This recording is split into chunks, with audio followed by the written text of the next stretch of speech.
들어와서 지체 없이를 2시간이 다 돼가는데 이렇게 하고 통보하지 않은 것은 대통령 쪽의 귀책 사유다.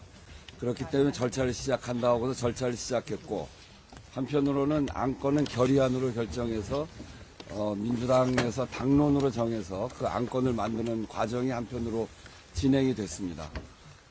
저는 여기에 그 회의를 40분을 하고, 그리고 첫 번째 기자회견을 했어요. 국민 여러분, 이 비상계엄에 대해서 국회에는 헌법과 법률이 정한 절차에 따라서 처리해 나가겠습니다. 국민 여러분은 안심하고 국회를 지켜봐 주십시오. 국회의원들은 본회의장으로 빨리 모여 주십시오.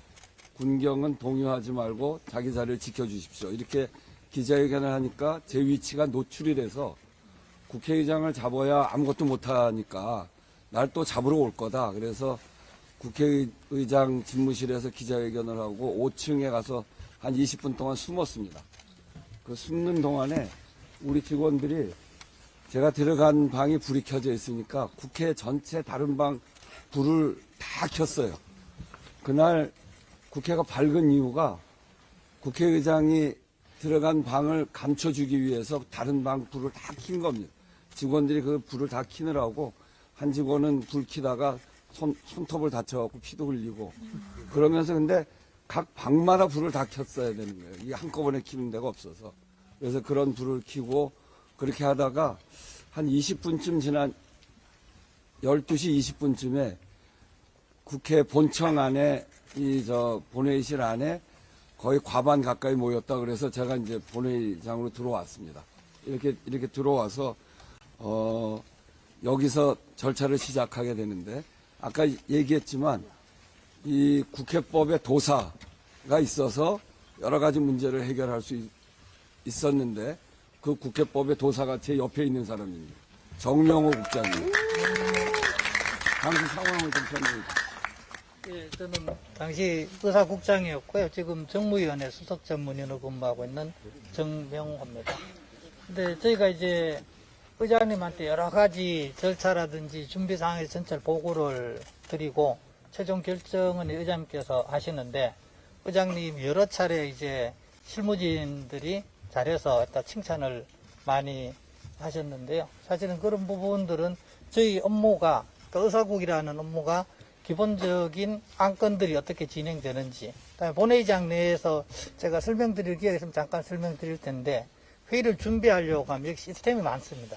시스템이 다 켜져야 되는데, 의장님께서 지금 큰 틀에서 설명을 해주셨는데, 그런 부분들이 절차가 빠져도 안 되고 절차가 바뀌어도 안 됩니다.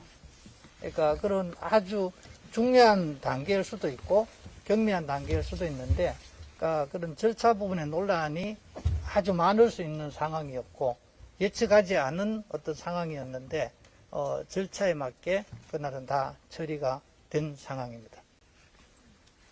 서버 가동 그런 예, 간략하게 설명드리겠습니다. 의장님께서 일단은 첫 번째 통보가 와야 되는데 통보는 어떻게 할 거냐. 의장님 말씀하신 것처럼 헌법에서 통보하도록 되어 있는데 지체 없이 국회 통보를 해야 되는데, 그럼 어떻게 할 거냐. 10시 반에 계엄 선포를 한 상황이라서, 그러니까 지금 한 2시간 정도 경과한 시점에서는 이미 다 인지된 상황이고, 그러니까 거꾸로 반대로 해석을 하면, 그럼 통보를 안 하면 국회에서 해제를 못 한다는 그 상황이 성립되기 때문에 그 부분에 대해서 의장님께서 1차적으로 결정을 하셨고요. 그다음에 두 번째, 본회의 개의 시간 관련해서 원래는 12월 4일 2시에 본회의가 예정되어 있었습니다. 그러니까 국회법 절차상 개의시 변경을 해야 되는데, 그 부분은 의장님이 교섭단체 대표하고 협의하도록 되어 있는데요. 이런 부분도 법적으로 논란이 되면 의장님이 아닌 저희가 의장님 대신해서 협의를 할 경우에 이 부분이 법 위반이냐 아니냐, 국회법 내 이런 아주 디테일한 부분이 많습니다. 그래서 의장님께서 그 부분은 국회법 이제 72조 부분인데 72조에 따라서 원내대표하고 협의를 하셨고, 그래서 1시에 공지를 했습니다. 1시에 본회의하는 걸로 했고, 그다음에 두 번째 안건 부분인데요. 그러니까 계엄 해제 요구 결의안을 하려고 하면, 그러니까 저희가 이제 의사국에 의안가가 있는데 의안가에 안건이 제출이 돼야 됩니다. 제출이 돼야 되는데 그게 이제 12시 45분에 의안가에 제출이 돼 있고요. 그다음에 시스템에 대해서 간략하게 설명드리면 의원님들 의석에 이제 투표 시스템하고 의석 단말기 있습니다. 이 모니터에 다 보이실 텐데 그 부분이 있고 그 좌측에 보시면 전체 본회의장 컨트롤할 수 있는 시스템이 또 따로 있습니다. 그리고 이 전광판 시스템이 또 따로 있고요. 의장님석 관련해서 저기에 단상이라고 하는데요. 저기에 시스템이 또 있습니다. 이게 전체가 켜져야 됩니다. 하나라도 빠지면 투표를 할 수 없는 상태가 되고요. 그래서 의안가에 그 12시 45분에 의안가에 제출이 된 거고, 그래서 그때도 의원님들이 그 왜 시간이 됐는데 빨리 안 하냐 하는 부분이 두 가지 부분인데요. 첫 번째는 1시를 만약에 어겨버리면 저희가 정족수가 됐다고 하더라도 예를 들면 12시 55분에 안건 처리를 했을 때 1시에 오신 의원님들이 왜 안건 처리를 했냐, 이 심의 표결권 침해다 이러면은 심각한 하자 논란이 있습니다. 그게 첫 번째고요.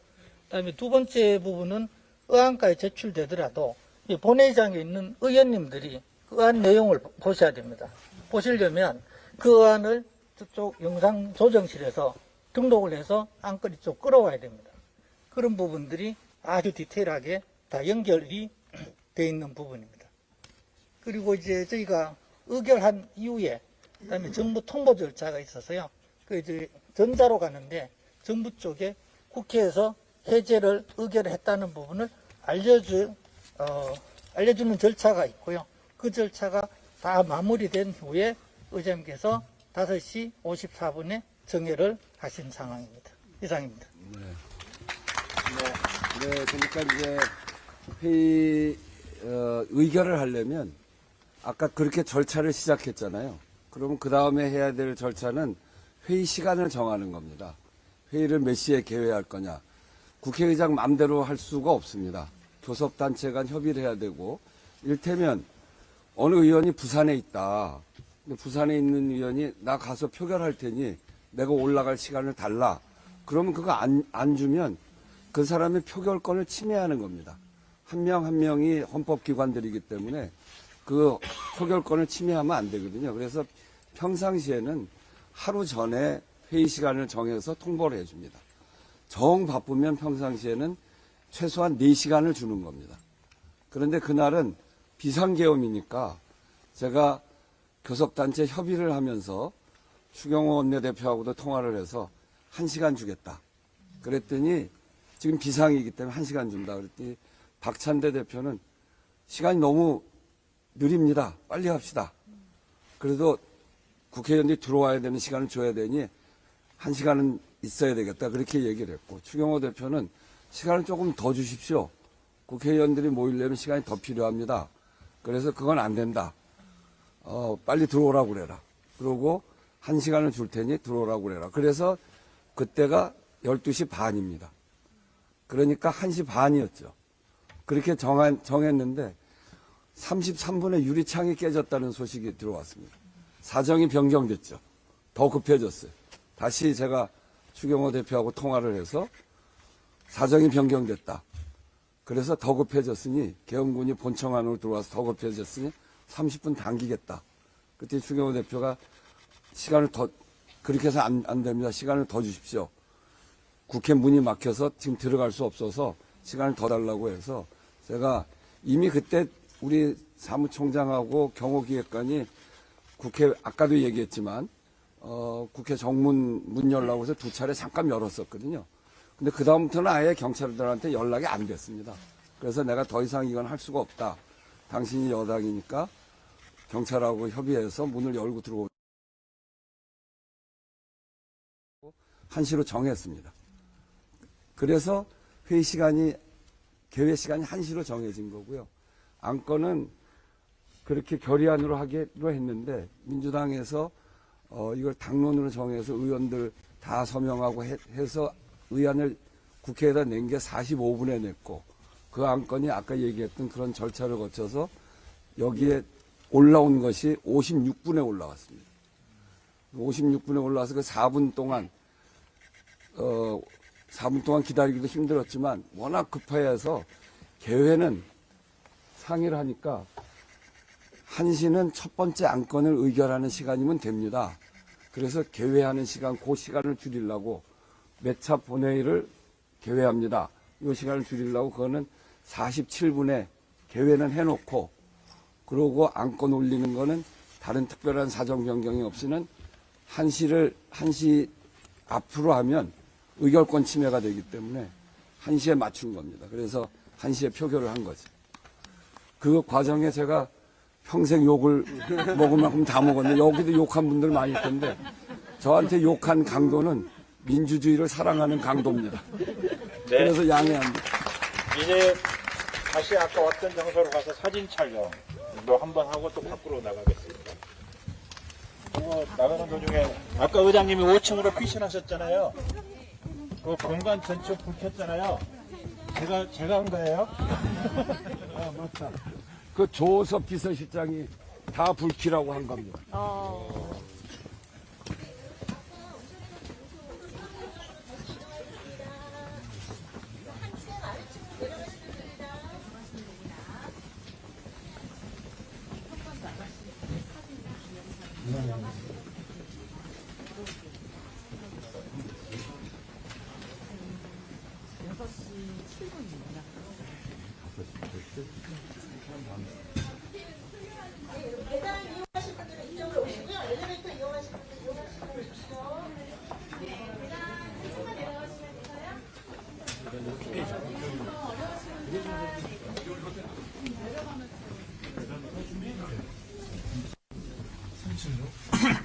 북동을 갑니다.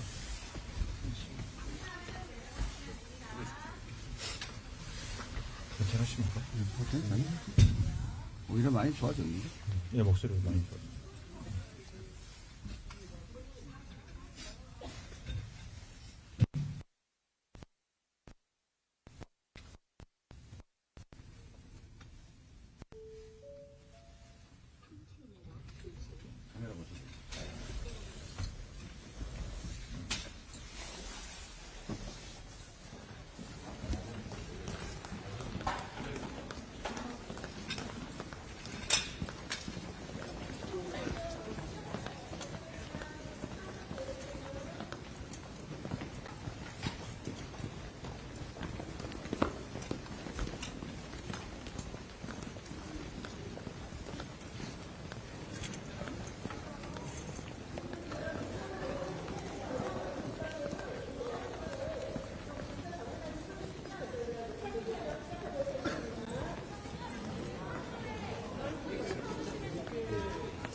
네 명 하고 위로 계단을 2개씩 위로 올라서시면 앞 사람을 맡기잖아요. 주리하서 재밌죠? 내가 59분에 딱 클릭해가지고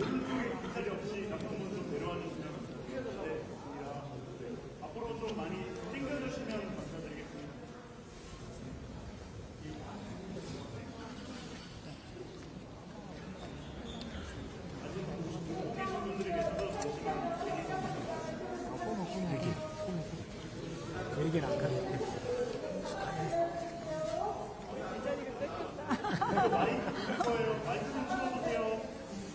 얘기하는데 양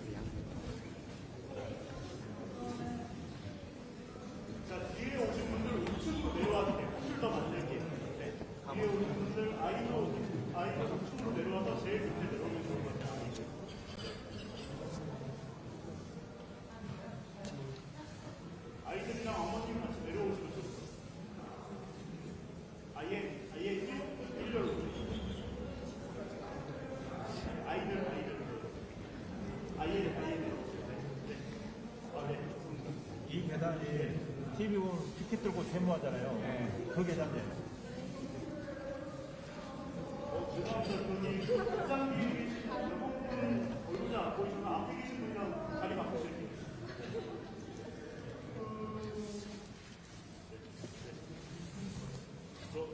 옆에 뒤에 꽂고 계신 거 빼서 주머니 아니 밑에 그냥 내려놔 주시면 돼요.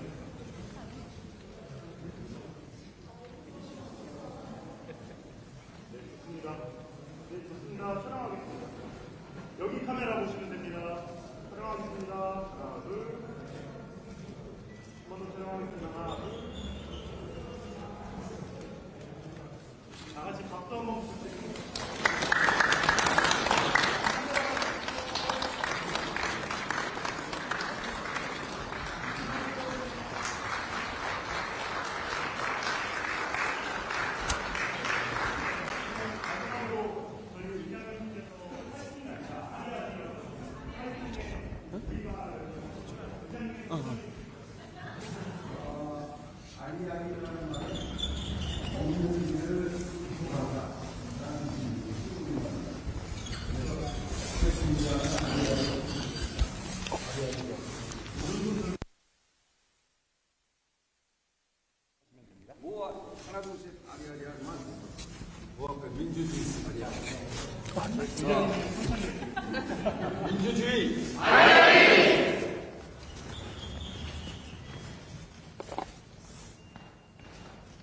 네, 감사합니다.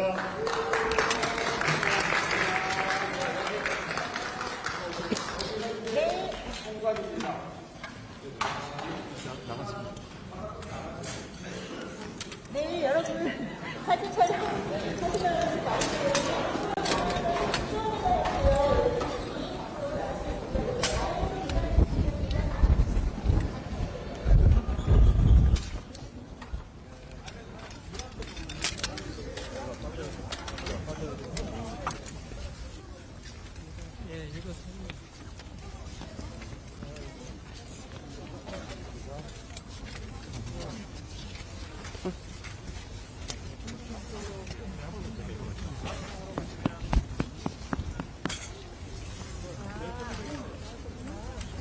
표지판이 양쪽이 있을까요? 안녕하세요. 반갑습니다.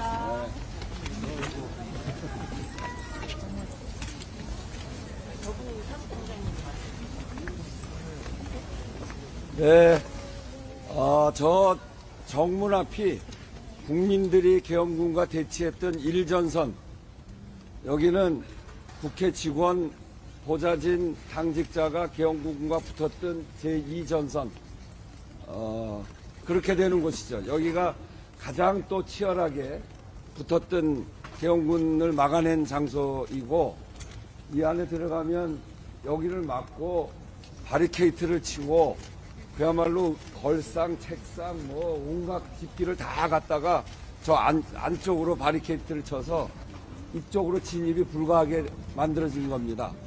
이 앞에서 모든 현장을 지휘했던 분이 우리 김민기 사무총장입니다. 김민기 사무총장은 저한테도 늘 비상계엄이 있을 수 있다는 경고를 늘 줬고, 비상계엄이 일어나면 국회의장님은 바로 국회로 와서 비상계엄 해제 절차에 들어가야 된다는 이야기를 귀에 못이 박히게 한 사람입니다. 그리고 그날 현장 저 앞에 정문 문을 여는데도 결정적으로 기여를 해서 국회의원들이 들어올 수 있도록 길도 열어줬고, 이 자리에서 지휘를 하면서 계엄군들을 막았던 장본인이기도 합니다. 우리 김민기 사무총장 설명을 좀 듣도록 하겠습니다.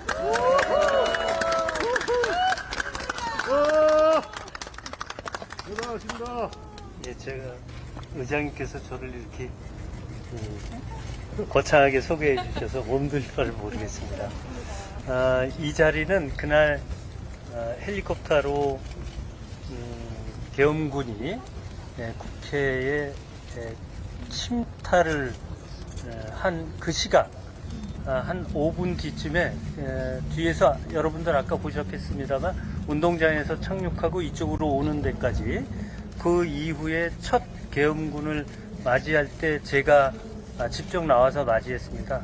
그 계엄군은 여러분들 보시는 저 모퉁이에 본인들이 갖고 온 들어올 때는 완전 군장으로 왔습니다. 배낭을 메고 그리고 전투식량, 물, 그리고 저는 그 당시 탄통도 있었다라고 보였는데 그건 좀 확인을 좀 해봐야 되겠습니다. 그런 장비들을 모두 조 모퉁이에다 두고 베이스 캠프를 차리고 이쪽은 단독 분장의 형태로 해서 이 정문 앞으로 왔습니다. 이 정문 앞으로 올 때에 우리 직원들과 저뿐이 아니라 우리 직원들과 보좌진 그리고 취재진 뭐 여러분들께서 함께 막으면서 막게 된 계기는 그 계엄군들을 막지 않으면 여러분들 아시겠습니다. 여기에 문이 있는데 이 문으로 의결 정족수를 의결하기 위해서 오시는 의원님들의 통로가 막힙니다. 그래서 의원님들의 통로를 확보하기 위해서 저희 직원과 보좌진, 당직자 등이 여러분들이 계엄군을 이쪽으로 해서 저 모퉁이까지 밀어냈는데 이 싸움은 계엄 해제 요구 결의안이 의결된 이후까지도 지속적으로 1시간 이상이 지속됐습니다. 그런데 나중에 이 계엄군이 늘어나는 속도보다 우리 보좌진, 직원, 그리고 시민, 또 취재진들이 늘어나는 속도가 더 빨랐기 때문에 저희가 수적인 우위를 점해서 이 계엄군들을 이 정문 앞에서 잘 막아냈다 이렇게 생각을 합니다. 그 당시에 잘 막아주신 우리 시민 그리고 우리 국회 사무처 직원 그리고 보좌진 당직자 여러분들께 1년이 지난 딱 오늘 여러분들께 고맙다는 말씀을 드리고 무엇보다도 사선을 뚫고 의결하기 위해서 요 쪽문으로 계속 들어와 주신 우리 국회의원들 190명 국회의원님들께도 고맙다는 말씀을 드리겠습니다. 고맙습니다. 아까도 말씀드렸습니다만 제가 5층에 거기서 농해수 전문위원실에 들어가서 숨어 있는데 전체 불을 다 켜라 이렇게 지시를 한 사람이 비서실장입니다. 사무총장은 국회 전체 직원을 지휘를 하면서 계엄군과 맞섰고요. 비서실장은 우리 비서실 직원들을 중심으로 해서 저를 중심으로 해서 저를 보호하는 일을 했는데 불을 켜는 일을 했을 뿐 아니라 이 비상계엄 해지를 하고 그리고 2차 비상계엄을 준비할 때 그거를 대비할 때 저를 체포당할 순간이 혹시라도 오면 안가를 준비했습니다. 그 안가 준비와 관련해서 우리 비서실장 얘기 좀 들어보겠습니다. 지금 시간이 많이 지체돼가지고요. 아까 1호차 타신 분들은 제가 의장님보다 조금 잘생겨서 더 행운일 거라고 그런 말씀 드렸는데 그 안가 준비는 2차 계엄이 있으면 의장님을 제일 먼저 체포할 거 아니에요. 체포하면 본회의가 열리지 못하고 본회의가 열리지 못하면 비상계엄을 해제하지 못하는 상황이 발생되기 때문에 비서실장과 비서실 우리 직원들은 최대한 의장님을 보호해야 된다는 생각을 가졌고 2차 계엄이 있을 때 의장님 어떻게 보호할 것인지에 대한 고민을 하다가 비밀리에 안가를 준비할 것 그리고 국회 경내에서 빠져나가야 되잖아요. 일단 피해야 되니까 빠져나갈 때 제가 이 의장님의 이 코트를 제가 입고 제가 의장 행세를 해서 의장님 차를 타고 빠져나가면 주변에 있는 경찰들이나 그 애들이 저를 잡을 거 아니에요. 제가 의장인 줄 알고. 그렇게 하면 의장님은 다 안가로 가셔서 잠시 있다가 상황이 다시 국회의원들이 모여서 본회의를 열어서 비상계엄을 해제할 시간이 되면 다시 나오셔서 해제할 수 있도록 그렇게까지 준비를 했습니다. 우리 비서실 직원들이 고생 많이 했어요. 고맙습니다. 이동하셔야 됩니다. 자, 다음은 옮겨서 유리창 깬 데로 가봅시다. 아까 계엄군들이 여기 오다가 일이 들어가다가 여기를 도저히 못 들어오니까 옆으로 이렇게 간 겁니다.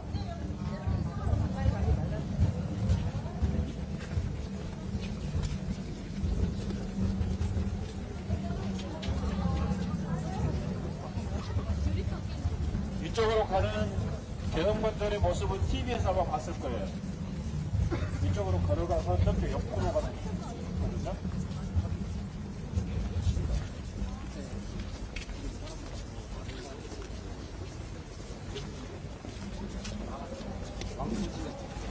남은 분들은 몇백, 한 500명 딱 됐어요.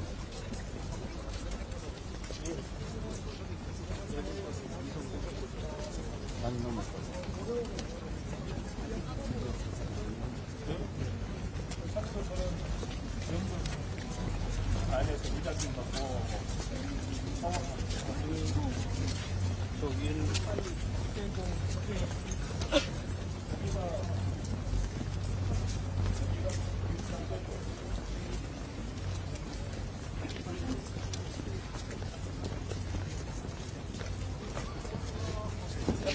잠깐만요. 저 뒤.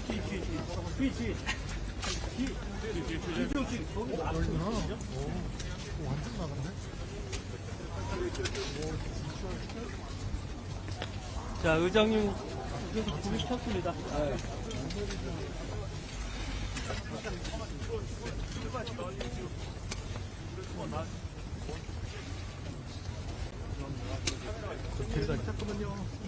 여기가 707 특수단이 유리창을 깨고 들어간 곳입니다. 유리 조각 하나도 치우지 않았습니다. 여기는 역사적 현장으로 국회가 12.3 그 비상계엄을 앞으로 역사에 그대로 둬야 되기 때문에 여기를 잘 보존하기 위해서 이렇게 만들어 놨고요. 이게 233호인데 국민의힘 정책위원장실입니다. 우리 사무총장 말에 의하면 여기 국회 경비대장이 저기서부터 칸을 세고 와서 여기를 깼다고 그럽니다. 그게 뭘 얘기하는지 707 대엄굴이. 그 하나씩 이렇게 세면서 여기 와서 이걸 깼다고 하니까 이게 뭔지 좀 더 조사가 돼야 되는 거 아닌가 저희들은 그렇게 보고 있는데 이 유리창을 깼고 이게 0시 33분에 유리창을 깼습니다. 그 당시에는 회의 시간을 1시 반으로 정하고 있을 때였는데 이 유리창이 깨짐으로 해서 제가 30분 당겨서 1시로 시간을 당기게 됐던 그런 이유이기도 합니다. 그때 여기서 계엄군을 막다가 손이 찢어지는 부상을 당한 사람이 있어요. 박유수 주무관의 당시 상황을 좀 설명 듣도록 하겠습니다. 네, 안녕하십니까. 국회사무처의 박유주만입니다. 그 당시에 문을 앞에서 서 있을 때 유리가 밟히는 소리가 들렸고, 그리고 그 문이 열리자마자 두 명의 계엄군을 잡았지만 다수의 힘에는 어쩔 수 없이 밀리더라고요. 그래서 제가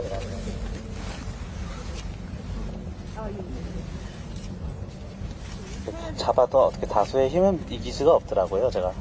그래서 잡고 그나마 저도 그나마 의장님 의사봉 두드리는데 시간 좀 끌었다면 그게 다행이라 생각하고 있습니다. 네, 정말 수고 많았습니다. 큰 박수 부탁드립니다.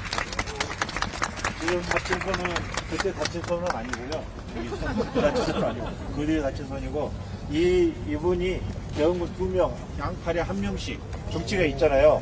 양팔에 1명씩을 끼고 젖었던 사람. 네, 여기 이렇게 보시고요. 그 다음에는 저기 독립기억광장으로 갑시다. 상징석 가는데 버스를 타시겠습니다. 독립기억광장부터 가는 거 아니고? 상징석 가셨다가 독립운동 기억광장. 네. 그다음에 일단 버스를 타시면 됩니다. 순서는 안 그런. 안내장에 가서 병원 자, 이쪽으로 오셔서 버스로 이동하시면 여기를 끼고 손을 넣어서 열고 이쪽으로 내려오세요. 네, 저희 계단 이용하다가 내려가실 거고요. 탑승하셨던 차량으로 이동하겠습니다. 네, 여러분 이제 계단 내려가시면 되거든요. 계단 조심히 내려가셔야 됩니다. 네, 여러분 여기 계단이 있습니다. 계단으로 딱 내려가시면 내려가시고요. 이제 차량 탑승하겠습니다.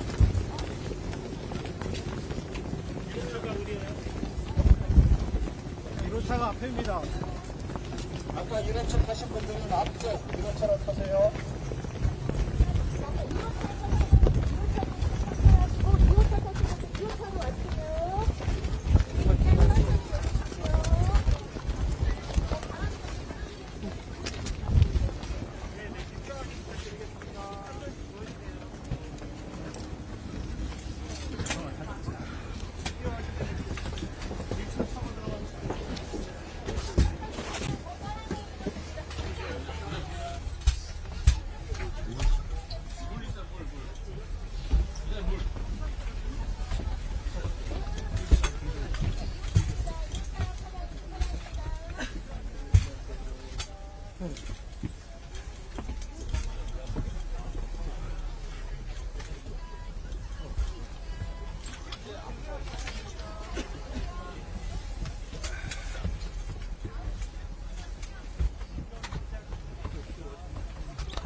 네, 여러분 많이 추우셨었죠? 괜찮으세요? 근데 여러분 어떠세요? 의장님이 직접 설명해 주시니까 더 재미있지 않나요? 네. 자, 우리 의장님을 향해서 감기 빨리 나으시라고 박수 한번 부탁드립니다. 감사합니다. 아리아리. 아, 그런데 이번 시간은 제가 질문을 하나 드리고 싶은데요. 저는 박물관에서 근무하고 있는 직원인데요. 어느 날 중국 분이 오셔가지고 저한테 어떤 사진을 내밀면서 여기 어디로 가야 되냐라고 물어보시는 거예요. 그게 뭐냐면 의장님 월담하시는 사진이었거든요. 아니, 그래서 어떻게 이렇게 다른 나라 분들도 잘 아시나 좀 궁금했었거든요. 그래서 의장님 혹시 왜 다른 나라 분들이 이러한 사실을 많이 알고 계신지 혹시 말씀해 주실 수 있으실까요? 아마 그날 우리나라에서 계엄이 일어났다 이 보도를 하면서 전 세계가 국회의장이 국회 담을 넘어가는 사진 그거는 상징적으로 많이 쓴 모양이에요. 저도 그 외국 순방을 나가면 외국의 되게 정치 지도자들이 저를 만나면 그 얘기를 다 해요. 월담 하는 거 봤다. 내가 당신을 잘 안다. 뭘 잘하냐? 할 때. 담 넘는 거 잘한다. 뭐 이렇게 얘기를 해요. 의장님께서 약간 감기 걸리셔서 조금 이렇게 피곤하신데도 불구하고 여기 너무 훌륭하신 분들께서도 자리해 주셨으니까 의장님께서 힘을 많이 내신 것 같아요. 그런데 제가 여기서 한 가지만 더 질문을 드리면 여러분 혹시 우리 의장님 책 하나 출간하신 거 아세요? 네, 넘고 넘어라는 책인데 그 제목 누가 이게 정하셨는지 약간 좀 궁금하긴 하거든요. 그거 제가 정했죠. 네. 그러니까 그동안 우리가 국민들이 민주주의의 위기 때마다 그 어려운 고비를 다 넘고 넘어왔잖아요. 앞으로 닥쳐질 수 있는 일도 많이 있을 텐데 국민들과 함께 국회가 그런 위기들을 다 함께 넘고 넘자는 뜻으로 그렇게 이름을 지었습니다. 아, 그리고 제가 보니까 이 자리에 계신 분들이 다들 굉장히 유명하신 분들께서 다들 잘 해주셔서 인터뷰도 많이 하시고 그런 굉장히 대단하신 분들이시더라고요. 여러분을 위해서 제가 박수를 한번 쳐드릴 텐데 혹시 들리실지 모르겠습니다. 네, 여러분 우리 고생 많이 하셨습니다. 아직 지금 9코스 정도 남았으니까 조금만 더 힘내시고요. 그래도 많이 춥지 않으시죠? 많이 추우세요? 네, 저기 질문 있으신 것 같습니다. 의장님, 네. 우리나라입니다. 네. 비상사태 되면 사실 의원들이 모여가지고 이렇게 결의를 해야 되잖아요. 그래서 못 모이는 그런 경우가 만약에 또 생긴다면 이걸 어떻게 해석을 하시는 건지. 네, 지금 그래서 검토 중인데 원격 투표를 할 수 있는 방안을 마련하려고 그래요. 그래서 국회의 비상 상황에 국회에 들어올 수 없다거나 감염병이 심할 때 그럴 때를 대비해서 원격 투표를 가능한 시스템을 만들어야 되겠다 이렇게 생각하고 있습니다. 네. 저는 그 기념상일날 경북 중산에서 렌트카를 몰고 왔던 오. 한 예비 역사 교사입니다. 네. 아까 역사에 대해서 이렇게 얘기를 하셨는데 다음 기회에 하겠습니다. 네, 여러분 지금 2차에서 내리시면 다시 타지 않으시니까요.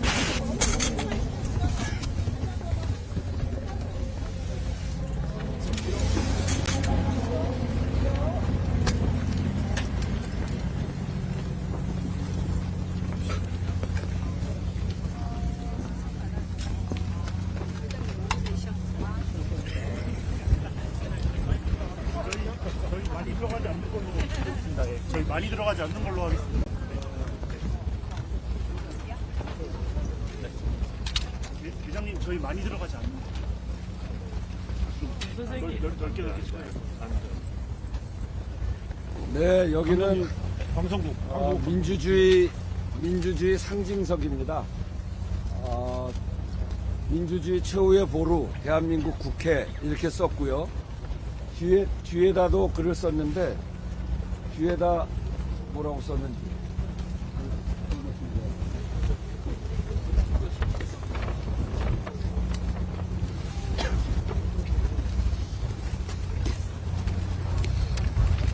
(2024년 12월 3일) 위헌 위법한 비상계엄이 선포되었습니다.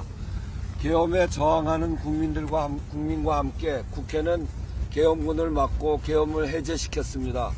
그날의 역사를 새겨 국회가 가장 앞에서 국민을 지키고 민주주의를 더 단단하게 만들어 가겠다는 다짐을 이곳에 남깁니다.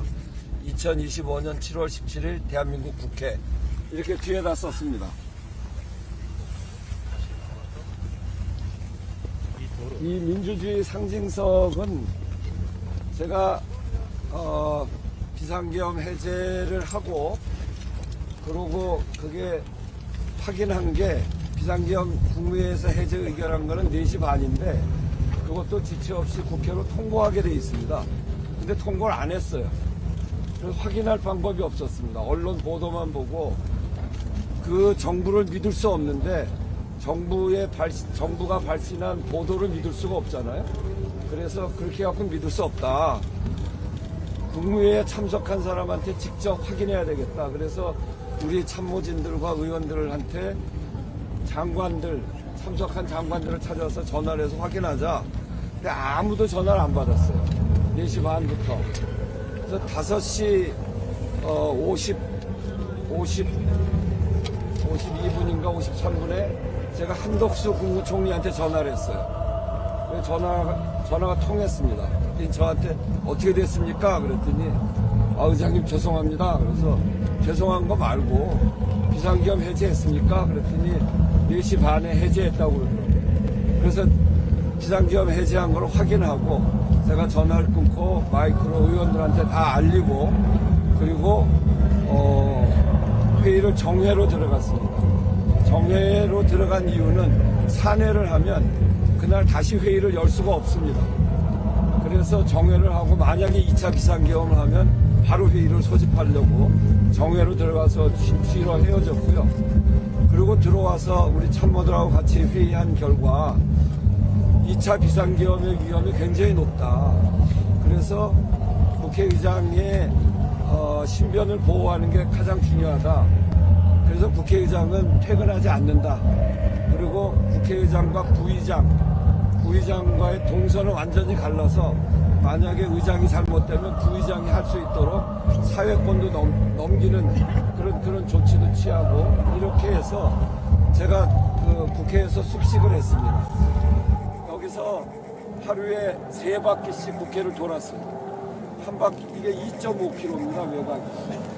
한 바퀴 돌면 30분인데 3바퀴 돌면 운동도 되고 바깥 사정도 볼 수 있고 국회 바깥으로는 못 나가고 그렇게 했는데 돌다 보니까 요 바로 앞에 이 정문 2개 사이에 공간이 있는데 거기에 이 돌이 있더라고요. 돌이 아주 널찍하고 두툼하고 아주 믿음직스러운 돌이 하나 있어서 저게 돈으로 사면 뭐 4, 5억쯤 한대요 지금은.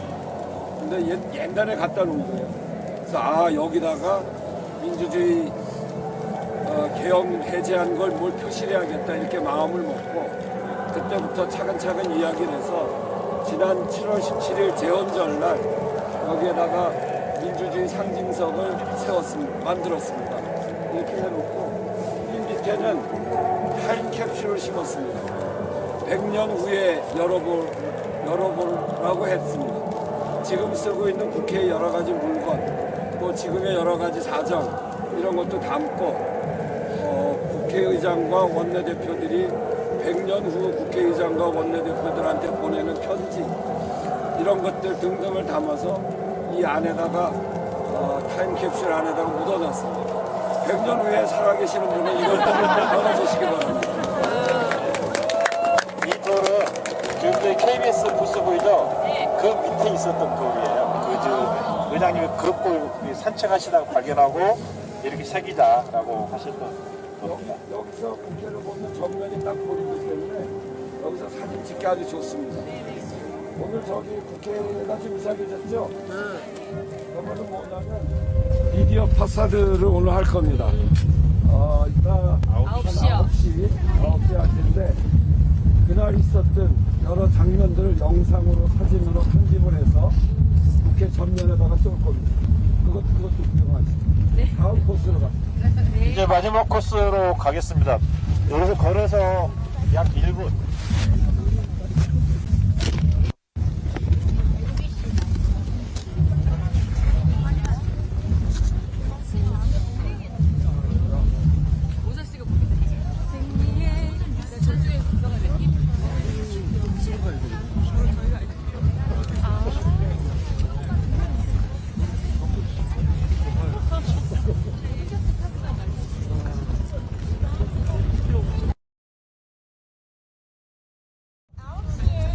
미디어 판정이 공연됐습니다.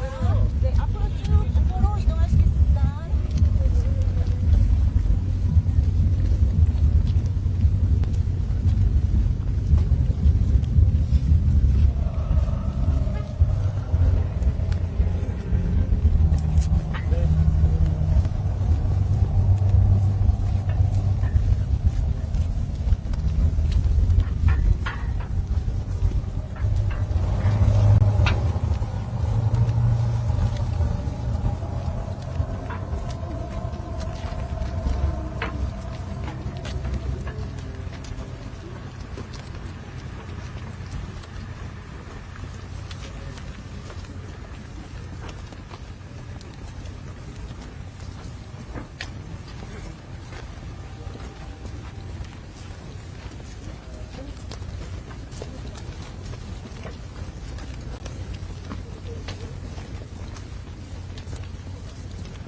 네, 여러분 이쪽으로 와주십시오. 안녕하세요.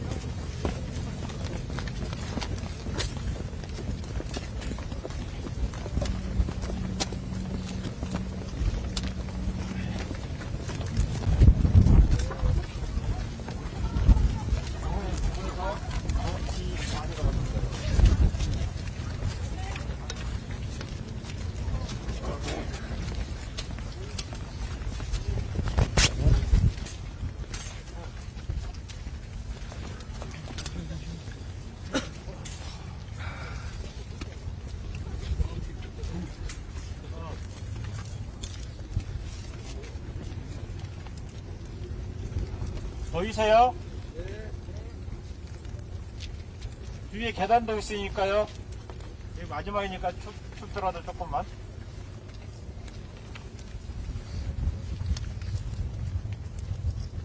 다 오셨어요. 여기는 독립기억광장입니다. 12.3 비상계엄 일주기 되는 날 웬 독립기억광장 이렇게 생각하실 수 있는데 이거를 만든 사유를 설명을 좀 드리겠습니다. 우선 제 옆에 있는 분은 김구 선생의 증손이 되는 김용만 의원입니다. 한 말씀 해주세요. 네, 안녕하십니까. 우리 의장님께서 소개해 주신 것처럼 독립운동가 백범 김구 선생의 증손이자 더불어민주당 하남시 국회의원 김용만이라고 합니다. 반갑습니다.